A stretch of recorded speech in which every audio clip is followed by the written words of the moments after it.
नमस्कार, पंजाब केसरी टीवी में आपका स्वागत है। और ये कहा जाता है कि भारत युवाओं का देश है और जब युवा प्रतिनिधित्व करते हैं संसद में तो वो युवाओं की बात उठाते हैं। ऐसे ही एक सांसद हैं जो राज्यसभा सांसद है, कार्तिकेय शर्मा, युवा हैं। संसद में किस तरह से युवाओं की बात उठाते हैं, उनसे ही बात करते हैं। कार्तिकेय शर्मा जी, ये कहा जा रहा है कि देश युवाओं का देश है। आप जैसे सांसद जब संसद में पहुंचते हैं तो युवाओं को लेकर किस तरह की चर्चाएं होती हैं? देखिए, जाहिर सी बात है। आज भारत दुनिया का सबसे युवा देश है। हमारे देश की 65% आबादी 35 साल से कम उम्र की है, तो अधिकांश हिस्सा देश का युवा है। तो युवा क्या सोच रहे हैं, क्या कर रहे हैं और युवाओं के लिए क्या करने की जरूरत है, तो ये सरकार की प्राथमिकता भी होनी चाहिए और हर सांसद की भी प्राथमिकता होनी चाहिए। और मैं मानता हूं कि हमें अगर एक विकसित देश के तौर पर 2047 तक ये जेन्युइनली मिशन अचीव करना है, तो तभी हो सकता है जब देश की युवा पीढ़ी उस सही दशा और दिशा में ले। लेकिन कहीं ना कहीं आपको लगता नहीं है कि युवा अपने रास्ते से भटक रहा है, जिस तरह से नशे की तरफ जा रहा है? चाहे पंजाब की बात करें, अब तो हरियाणा में भी बहुत ज्यादा नशे की तरफ देखिए, जा रहा है। मैं मानता हूं कि नशे की जो परिस्थितियां हैं वो जो संकट है वो विकट है। और ये विकट परिस्थितियां पंजाब में खासकर हमने बहुत देखा है कि किस तरह से एक युवा पीढ़ी को खत्म करने का काम किया है। लेकिन मैं ये मानता हूं कि हरियाणा में अभी वैसी परिस्थितियां नहीं है और हरियाणा का जो जो युवा पीढ़ी है वो वैसे भी अब एक अलग दिशा में जाने का प्रयास करती है।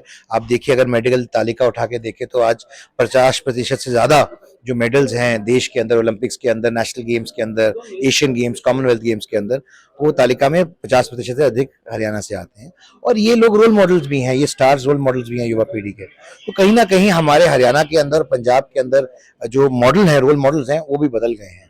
और हरियाणा के की युवा पीढ़ी एक अलग दिशा और दशा देने की जरूरत है। वो हम देने, माननीय नायब सिंह सैनी जी की सरकार के अंदर वो काम हो रहा है। और सिर्फ इतना ही नहीं, केंद्र सरकार ने भी बहुत अच्छी स्कीम शुरू की है न्यू एजुकेशन पॉलिसी के तहत, जहां 8वीं कक्षा के बाद 9th 10th 11th 12th के अंदर आप स्किल डेवलपमेंट के 90 जॉब रोल्स ले सकते हैं न्यू एजुकेशन पॉलिसी में, ताकि बिना ग्रेजुएशन के भी आप 15,000 से लेकर 25 से 30,000 तक की नौकरी पा सकते हैं। ये सारे प्रोग्राम्स इस पे केंद्रित है कि आने वाला समय सिर्फ लोगों की नौकरियां ही मिलेंगी सरकार द्वारा, ये ही एक परिस्थिति नहीं रहेगी। परिस्थितियां बदलेंगी और बहुत से युवा साथी नौकरियां देंगे भी। देखिए, एक बात है, हर बच्चा डॉक्टर इंजीनियर नहीं बन सकता, हर बच्चे की सरकारी नौकरी नहीं लग सकती।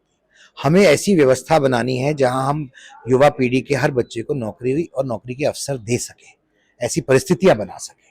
और ये एक प्रोसेस है जिसके लिए हमें काम करना पड़ेगा और सरकार को, समाज को, हर जो धड़ा है उसके हिस्से का, उनको सबको मिलकर काम करना पड़ेगा। लेकिन कहीं ना कहीं हमने देखा हरियाणा में विपक्ष ये आरोप लगा रहा है कि सरकार नौकरियां छीन रही है युवाओं को। जो खासकर ये जो फिलहाल कॉन्ट्रैक्ट बेस की नौकरियां हैं या निगम बेस की नौकरियां, उनको निकाला जा रहा है। जल्दी बयान था भूपेंद्र सिंह हुड्डा का भी। ये बात वो सरकार कर रही है जिस सरकार ने एक इंटरव्यू सिस्टम के तहत लोगों को, मैं कहूँगा इंटरव्यू की कुरीति के तहत लोगों को नौकरी देने का काम करती थी। आपको पता है कितनी देर का इंटरव्यू होता था? प्रत्येक व्यक्ति का इंटरव्यू 1 मिनट का भी नहीं था। बताइए मुझे, 1 मिनट के इंटरव्यू के अंदर आप क्या पूछ सकते हैं? मैं आपसे पूछ रहा हूँ, क्या पूछ सकते हैं बताइए? व्यक्ति का नाम, और उसके आधार पे आप फैसला करते थे। तो आज की डेट में एक ऐसी व्यवस्था बनी है कि आपका नाम क्या है, आपका पता क्या है, उससे कोई फर्क नहीं पड़ता। हाँ, फर्क पड़ता है तो आपकी इनकम ग्रुप से, कि क्या आप गरीब श्रेणी से आते हैं, क्या आप ऐसी श्रेणी से आते हैं जहां आपको जरूरत है, सबसे ज्यादा आप जरूरतमंद है। तो अगर आप हैं तो आपको उसका फायदा मिलेगा, लेकिन उसके अलावा आपको सब समान है, कोई फर्क नहीं है। और आपको केवल और केवल मेरिट के ऊपर नौकरी मिलेगी, ये व्यवस्था बनाई है। इसके बाद भी अगर कांग्रेस के पास कोई मौलिक अधिकार है बोलने का, मैं नहीं समझता हूँ।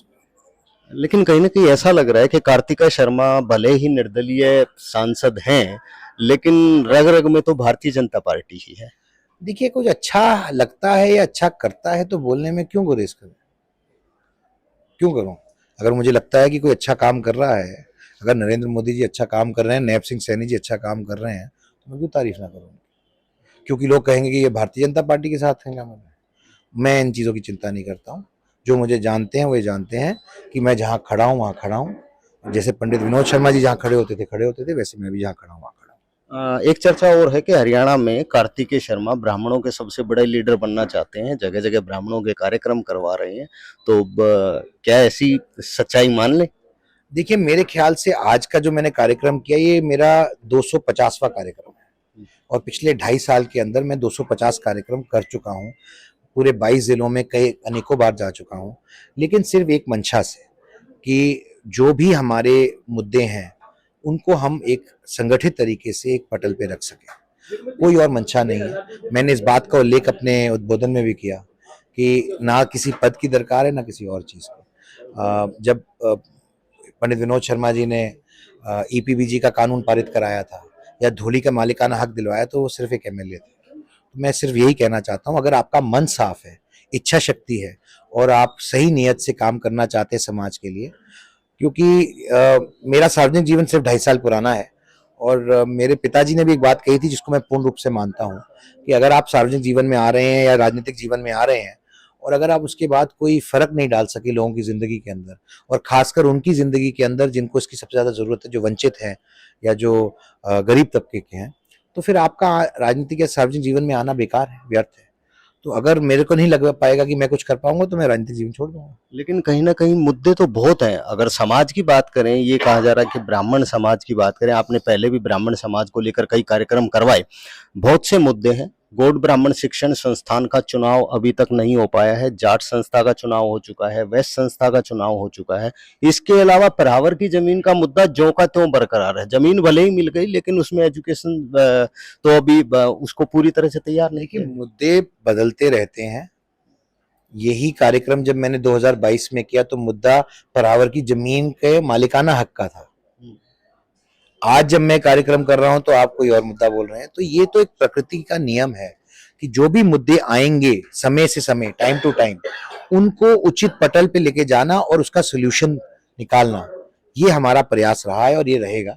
और आपको मैं आश्वस्त करता हूं, आपके पंजाब केसरी के व्यूअर्स को भी, कि 27 तारीख को भी आपको अच्छी खुशखबरी मिलेगी। तो हम उसकी रूपरेखा का उल्लेख 27 तारीख को करेंगे और जितनी आपकी जिज्ञासा है वो 27 तारीख को सारी पूरी हो जाएगी। तो कार्तिक शर्मा जो युवा सांसद है, उन्होंने साफ तौर पर यही कहा है कि उनका काम युवाओं की आवाज उठाना, समाज के मुद्दे सरकार के सामने रखना है और 27 तारीख को जो कार्यक्रम होने जा रहा है वो समाज की तरफ से पूरी डिमांड रखेंगे और उन्हें पूरी उम्मीद है कि सरकार उनका पूरा सहयोग करेगी। रोहतक से मैं दीपक भारद्वाज, पंजाब केसरी। हमसे जुड़े रहने के लिए हमारे YouTube चैनल को सब्सक्राइब करें और नई वीडियो की नोटिफिकेशन के लिए बेल आइकॉन को दबाएं। अगर आप ये वीडियो Facebook पर देख रहे हैं तो लाइक जरूर करें और ज्यादा से ज्यादा शेयर करें। धन्यवाद।